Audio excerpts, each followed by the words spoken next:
Good morning, everyone, or good evening, depending on when you're watching this. Let's be honest for a second. Most of us start our day exactly the same way. The alarm clock screams at you, you roll out of bed, stumble into the bathroom in total zombie mode, and reach for that familiar squeezy tube. You smear that minty, blue, or sparkly white goo onto your brush, scrub for 2 minutes, or let's be real, maybe 30 seconds if you're running late, and spit. It feels fresh, it tastes like peppermint, and it leaves your mouth feeling squeaky clean. It's a ritual we've done thousands of times since we were kids. We don't even think about it anymore. We just trust the tube. We trust the paste. But have you ever stopped, looked at that toothbrush mid-scrub, and asked yourself, what is this stuff, actually? If you look at the back of the box, it's just a list of scientific words you probably can't pronounce. We tend to assume it's all just sterile chemicals mixed up in a pristine lab somewhere made of things like, I don't know, mint leaves and science magic? Well, hold on to your toothbrushes, folks, because I am about to ruin your breakfast. The secret ingredient to that pearly white smile, the thing that gives toothpaste its cleaning power, it doesn't come from a plant. It doesn't come from a rock. In many cases, it starts with bones. Yeah, you heard me right. Animal bones. The stuff left over from the butcher shop. It sounds like something out of a horror movie, right? Polishing your own skeleton with the dust of another skeleton? It sounds absolutely medieval. But before you run to the bathroom to throw your toothpaste in the trash, stick with me, because what happens between the slaughterhouse and your bathroom sink is actually one of the most fascinating, high-tech, and surprisingly hygienic processes in modern manufacturing. We're standing outside the mega factory. Behind these massive steel doors, we're going to witness a transformation that seems impossible. Over the next 15 minutes, we're going to track the journey of tons of raw, gnarly bones as they get crushed, cooked, purified, and chemically engineered into the smooth, minty fresh cream that billions of people rely on every single morning. Forget everything you think you know about hygiene. We are going from the ew factor to the wow factor. It is precise, it is industrial, and honestly, it's kind of mind-blowing. So put on your safety goggles and let's get inside. This is the insane journey of how toothpaste is really made. Welcome to the heart of the operation. If I dropped you in here blindfolded and took the blindfold off, you'd swear we were in a facility manufacturing smartphones or medical devices, not food. This is the main processing floor, and honestly, it looks like something straight out of a sci-fi movie. Everything is gleaming stainless steel, bright white lights, and absolute silence except for the hum of machinery. You don't see rows of guys in aprons hacking away with cleavers here. Instead, you see this, an army of robotic arms moving with a kind of terrifying elegance. This is where the engineering really shines because, let's be real, processing a snake is incredibly difficult. They are long, they are thin, and their anatomy is tricky. A human butcher, no matter how skilled, gets tired. Hands shake, focus drops, and accidents happen. But these robots, they don't get tired and they don't blink. Watch this station right here. This is the skinning process. In the culinary world, removing snake skin without damaging the delicate meat underneath is an art form. It's like trying to peel a very expensive, very sticky sticker off a brand new laptop. You don't want to leave a scratch. The automated system here uses sensors to detect the exact tension needed to separate the skin from the muscle with surgical precision. It maximizes the yield so there is zero waste, and the meat comes out looking like porcelain. But here is the real game changer. Follow the line down here. The machine isn't just chopping the meat into random chunks for soup, it is programmed to create steaks.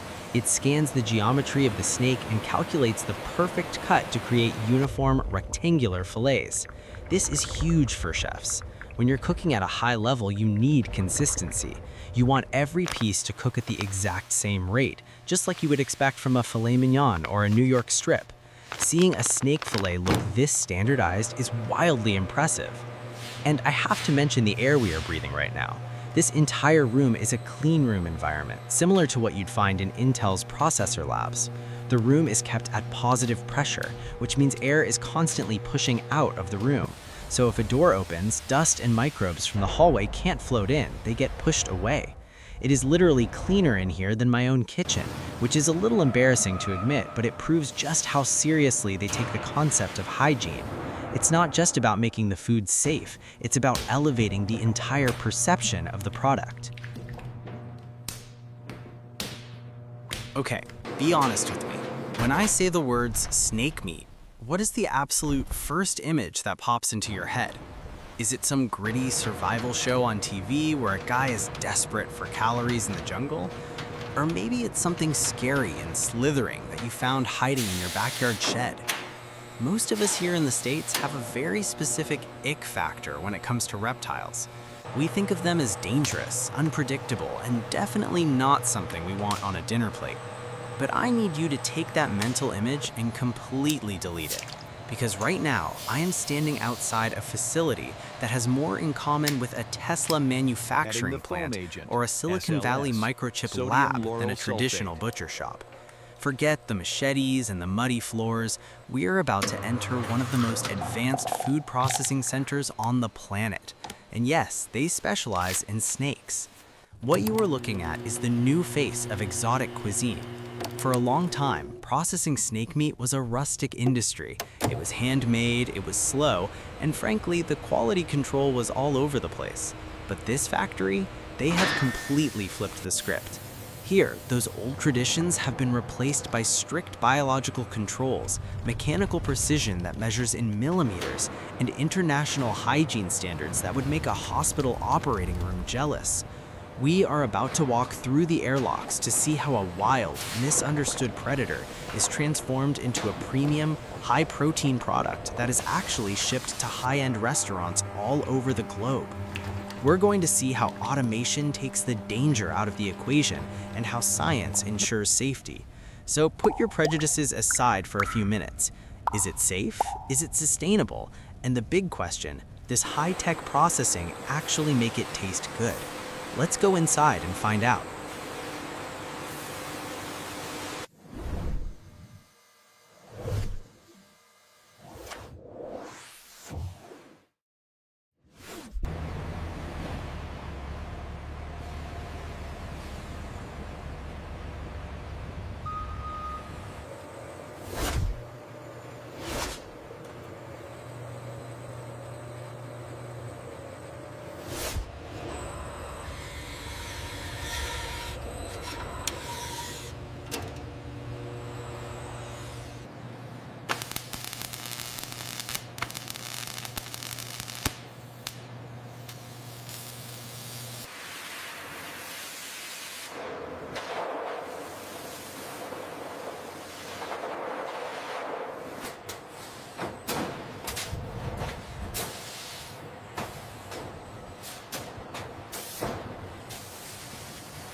All right, we are officially inside, and the first thing hitting me is the temperature. It is surprisingly chilly in here, but that is actually the most important part of step one. This is the intake zone, or what I like to call the VIP reception, but with way stricter security than any club I've ever been to. In the old days, handling snakes was a wrestling match, dangerous for the people and stressful for the animals. Here, they use science to handle the heavy lifting. Since snakes are ectotherms, that's just a fancy word for cold-blooded, their energy levels are totally dictated by the thermometer. So instead of using force, the factory lowers the temperature in the holding area to simulate a natural winter cycle. Basically, the snakes just feel a cool breeze and decide it's time for a nap. They drift into a dormant state called torpor. It's gentle, it's quiet, and it keeps the entire process calm. No panic, no adrenaline, just a peaceful snooze. It's safer for the workers because, well, a sleepy snake doesn't bite. And it ensures the meat quality stays high because stress hormones can actually ruin the flavor. Once they are fully immobilized and snoozing, they move on to the conveyor belt for the ultimate spa treatment. And I'm not talking about a mud bath, I'm talking about the exact opposite. This is the surface sanitation line. Imagine the most intense touchless car wash you've ever seen, but miniaturized. These high-pressure nozzles are blasting the exterior with food-safe cleaning solutions to strip away absolutely everything. Dirt, swamp water, bacteria, you name it. In the wild, a snake's skin is a shield against a pretty dirty environment. So before any cutting happens, that shield needs to be hospital-grade sterile. By the time they leave this tunnel, they are cleaner than the apples you buy at the supermarket. It's a firewall between the outside world and the processing floor, ensuring that absolutely nothing sketchy gets past this point. Now that they're prepped, pristine, and ready, it's time to hand things over to the robots.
Okay, real talk time. We've seen the cool robots and the surgical cutting, but let's address the elephant, or the snake, in the room. The number one fear people have with exotic meat isn't even the taste. It's the unexpected crunch, specifically bones. Nobody, and I mean nobody, wants to bite into a jagged piece of bone while enjoying a nice dinner. It's dangerous, it hurts, and it instantly ruins the vibe. In a traditional manual setup, finding every tiny bone fragment is almost impossible because human eyes just miss things. But here, they don't rely on eyes, they rely on Superman vision. We are now at the quality assurance line, and this big tunnel machine right here is the X-ray inspector. This isn't just a simple metal detector like you walk through at a baseball stadium. This thing is actually looking inside the meat. It works by detecting density. Since bone is denser than muscle, it shows up on the operator's monitor like a bright beacon. If the system spots a bone fragment even the size of a grain of rice, it doesn't just beep. A mechanical arm or a blast of air instantly kicks that specific piece off the line. It is ruthless. We call this level of control HACCP, which is just a fancy industry acronym for we checked everything that could possibly go wrong. It's the same safety philosophy NASA uses for space food, so you know it's legit. But safety isn't the only metric here. Consistency is huge too. Watch these packages zip over the scale. This is an automatic checkweigher. It weighs every single steak at high speed as it flies by. If the package says 8 ounces, it has to be exactly 8 ounces. If it's too light, it gets rejected. If it's too heavy, it gets flagged. It ensures that when you buy this at the store, you aren't paying for air or packaging. You are getting exactly the protein you paid for. Finally, the system checks the vacuum integrity to make sure the packaging is perfectly airtight, because if air gets in, spoilage starts. It's a relentless gauntlet of tests. Honestly, watching this is weirdly satisfying. It's like watching a video game where the only acceptable high score is 0 defects.